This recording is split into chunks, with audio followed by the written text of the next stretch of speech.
நேயர்களுக்கு astro KS ஐயங்காரின் பணிவான வணக்கங்கள். இந்த வாரம், அதாவது 22/5/2023 அதிலிருந்து 28/5/2023 வரலாம் உண்டான வாரத்திற்கு என்னென்ன பலன்கள் அப்படின்றத இப்போ பார்க்கலாம். முதல்ல கோல்சாரம் எப்படி இருக்குது அப்படின்றத பார்ப்போம். இந்த வாரத்தில் காலபுருஷ தத்துவத்தின் முதல் ராசியான மேஷ ராசியில் குரு பகவான், புத பகவான் மற்றும் ராகு பகவான் இருக்கா. ரிஷபத்தில் வைகாசி மாதம் ஆரம்பிச்சிருத்தோன்றதுனால ரிஷப ராசியில் சூரிய பகவான் இருக்கார், மிதுன ராசியில் சுக்கிர பகவான் இருக்கார், கடக ராசியில் செவ்வாய் பகவான் இருக்கார், துலாத்தில் கேது பகவானும், அதை தவிர கும்பத்தில் சனி பகவானும் இருக்கார். இந்த வாரம் அதிவேகமாக செல்லக்கூடிய கிரகம் அப்படின்னு சொல்லக்கூடிய சந்திர பகவான். ஏன்னா வார பலன்கள், தின பலன்கள்லாம் சந்திர பகவானுடைய மூமெண்ட்டை வச்சு தான் சொல்கிறது. இந்த சந்திர பகவான் இந்த வாரம் மிருகசீரிஷம் 4ஆம் பாதம், அதாவது மிதுன ராசியிலிருந்து பூர நட்சத்திரம், அதாவது சிம்ம ராசி வரலும் இந்த வாரம் 28ஆம் தேதி ராத்திரி வரலும் பூர நட்சத்திரத்தில் இருக்கார். இந்த வாரத்தில் சந்திர பகவானுடைய டிரான்சிட், அதாவது மூமெண்ட் இந்த ஒரு 3 ராசிகளில் தான் இருக்குது. அதாவது மிதுனம், கடகம், சிம்மம் அதில் இருக்குது.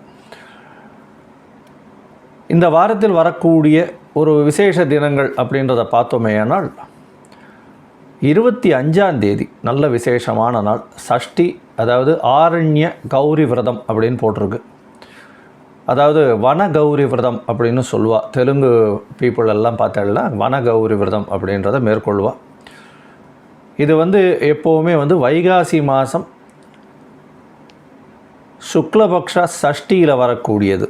அதனால் இந்த வன கௌரி விரதம் விரதம் இருக்கிறவாளுக்கு குழந்தை பிராப்தி ஏற்படும், அதாவது குலவிருத்தி ஆகும், நோய் நொடிகள் தீரக்கூடிய வாய்ப்புகள் உண்டு, கடன் சுமைகள் குறையக்கூடிய வாய்ப்புகள் உண்டு, ஆயுள் தீர்க்கம் ஏற்படும் அப்படின்றதுனால இந்த வன கௌரி விரதம் இருக்கா. இதை தவிர பார்த்தோம்னா இந்த வாரம் வைகாசி மாதம் 11ஆம் தேதி, அதாவது தர்மசாலை நிறுவிய நாள் அப்படின்னு இருக்கும். வடலூரில் ராமலிங்க அடிகளார், அதாவது வள்ளலார், அவர் எல்லாருக்குமே சாப்பாடு 3 வேளை உணவு அளிப்பதற்கு எல்லாருக்குமே இலவசமாக சாப்பாடு அன்றைக்கி தான் ஆரம்பித்தா. அதாவது 1867ஆம் ஆண்டு ஆரம்பித்தது. இன்றைக்கி பார்த்தோம்னா 156 வருஷம் ஆகுது. இது ஒரு மிகப்பெரிய விஷயம்.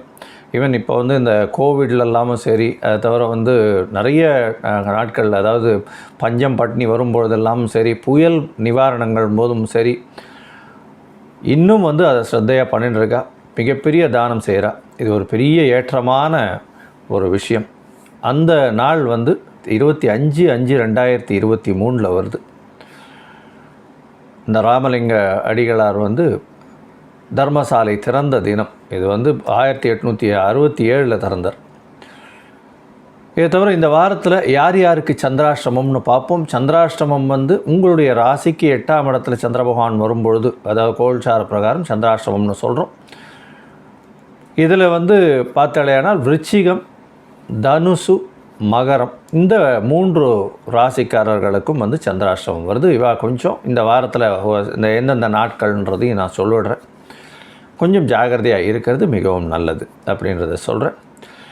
இப்போது ஒரு ராசியாக மேஷத்திலிருந்து மீனம் வரை இந்த வாரமான 22/5/2023 28/5/2023 வரை உண்டான நாட்களில் எப்படி இருக்குன்றதை பார்க்கலாம். மிதுனம், மிருகசீரிஷம், திருஆதிரை, புனர்பூசம், இந்த 3 நட்சத்திரம் 9 பாதங்களை கொண்ட ராசி. ராசியின் அதிபதி 11ஆம் இடத்துல இருக்கிறது புத பகவான். ரொம்ப பெரிய ஏற்றம். அதாவது இந்த மிதுன ராசிக்காரர்கள் கிட்டத்தட்ட ஒரு வருஷமாக ரொம்ப பெரிய கஷ்டம் பட்டுட்டு இருந்தாங்க. அவள் கொஞ்சம் கொஞ்சமாக இப்போ ரிலீவ் ஆகிட்டே வருது. இந்த வாரம் பார்த்தேன்னா ரொம்ப ஒரு நல்ல ஏற்றமான வாரமாக இருக்குது. ஏன்னா உங்களுடைய ராசிக்கு 11ஆம் இடத்துல புத பகவான் இருக்கார். அந்த ராசிநாதனான புத பகவான் அவரே 4ஆம் இடத்துக்கும் அதிபதியாகிறதுனால அவர் 11ஆம் இடத்துல குருவோடு சேர்ந்துருக்கிறதுனால நல்ல அபரிமிதமான யோகம். பண வரவெல்லாம் ரொம்ப அபரிமிதமாக இருக்கும். எந்த இடத்த தொட்டாலும் பணம் வரும். தொழிலில் மிகப்பெரிய அபிவிருத்தி இருக்கும். இதை தவிர பார்த்தீங்கன்னா உங்களுடைய ராசிக்கு 11ஆம் இடத்துல இருக்கக்கூடிய புத பகவான் குரு பகவானோடு சேர்ந்து இருக்கிறதும் ராகு பகவானோட சேர்ந்து இருக்கிறது மிகப்பெரிய விசேஷம். ஏன்னா 11ல் ராகு இருந்தால் பண செல்வங்கள் வந்து டேப்பில் எண்ணெய் மாதிரி கொட்டிகிட்டே இருக்கும்னு சொல்லுவாள். அது மாதிரி 11ஆம் இடத்துல ராகு பகவான் இருக்கிறதுனால உங்களுடைய முயற்சிகள் அனைத்தும் வெற்றி பெறும். புதிதான தொழில் நிச்சயமாக எடுத்து நல்லபடியாக பண்ணுவீங்க. திருமணத்திற்கு பார்த்து கொண்டு இருப்பவர்களுக்கு கண்டிப்பாக திருமண யோகம் இருக்குது. இப்போ வந்து குரு பகவான் இருக்கிறதுனால 11ஆம் இடத்துல இருந்து அவர் உங்களுடைய 7ஆம் இடத்தை பார்க்கறதுனால கோச்சார பிரகாரம் உங்களுடைய திருமணம் கண்டிப்பாக ஆகக்கூடிய வாய்ப்புகள் உண்டு. முயற்சிகள் அனைத்தும் வெற்றி பெறும். அதை தவிர வந்து திருமணமாய் குழந்தை பேருக்கு வெயிட் பண்ணிட்டு இருக்கவங்களுக்கு கண்டிப்பாக குழந்தை பேர் ஏற்படக்கூடிய கருவுறக்கூடிய வாய்ப்புகள் இந்த வாரம் நிச்சயமாக இருக்குது அப்படின்றத சொல்கிறேன். இந்த வாரத்தில் அதிவேகமாக செல்லக்கூடிய கிரகம்னு சொல்கிற சந்திர பகவான் பார்த்தலையானால் உங்களுடைய ராசியிலேயே ஆரம்பிக்கிறார். இந்த வாரத்தை 22ஆம் தேதி எண்ணியிலேருந்து 24ஆம் தேதி வரலும் ராசியிலேயே சுக்கிர பகவானோட அதீத சுபத்துவம் பெறதுனால குடும்பத்தில் நல்ல ஒரு மகிழ்ச்சி இருக்கும். சப்தமஸ்தானத்தையும் வந்து அவர் பார்க்கறதுனால கணவன் மனைவிக்குள் நல்ல ஒரு அந்யோன்யம் இருக்கும். 12ஆம் அதிபதி ராசியிலேயே இருக்கிறதுனால வெளியூர் வெளிமாநிலம் நல்ல ஒரு புதிதான முயற்சிகள் அனைத்தும் வெற்றி பெறும். வெளியூர் வெளிமாநிலங்களிலிருந்து நல்ல ஒரு செய்தி வரக்கூடிய வாய்ப்புகள் நிச்சயமாக உண்டு. உங்களுக்கு பார்த்தீங்களேனால் அதுவும் வந்து கம்ப்யூட்டர் சாஃப்ட்வேர் துறையில் இருக்கிறவங்களுக்கு திடீர் ஏற்றம் திடீர் பண மாற்றம் இருக்கக்கூடிய வாய்ப்புகள் உண்டு. வேலைக்கு பார்த்து கொண்டிருப்பவர்களுக்கு நிச்சயமாக வேலை கிடைக்கக்கூடிய காலமாக இந்த வாரம் அமையிறது.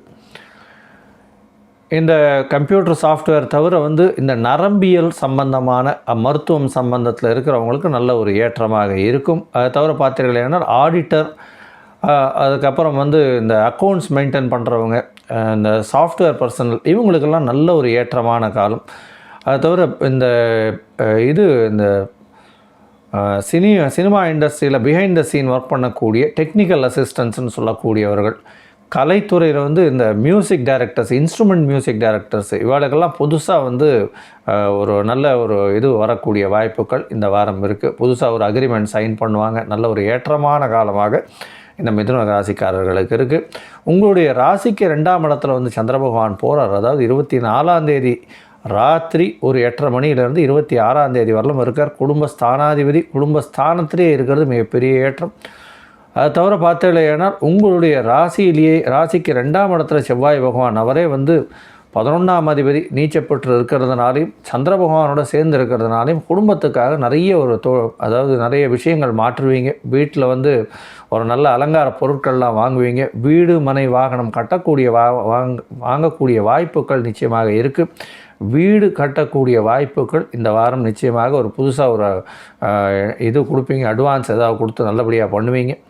உங்களுடைய ராசிக்கு பார்த்தீங்கன்னா 3ஆம் இடத்துக்கு வந்து சந்திர பகவான் போகிறார். முயற்சி ஸ்தானத்துக்கு வந்து சந்திர பகவான் போகிறார். முயற்சி ஸ்தான அதிபதி 12ஆம் இடத்துல வந்து உச்சம் பெற்று போயிருக்கார்.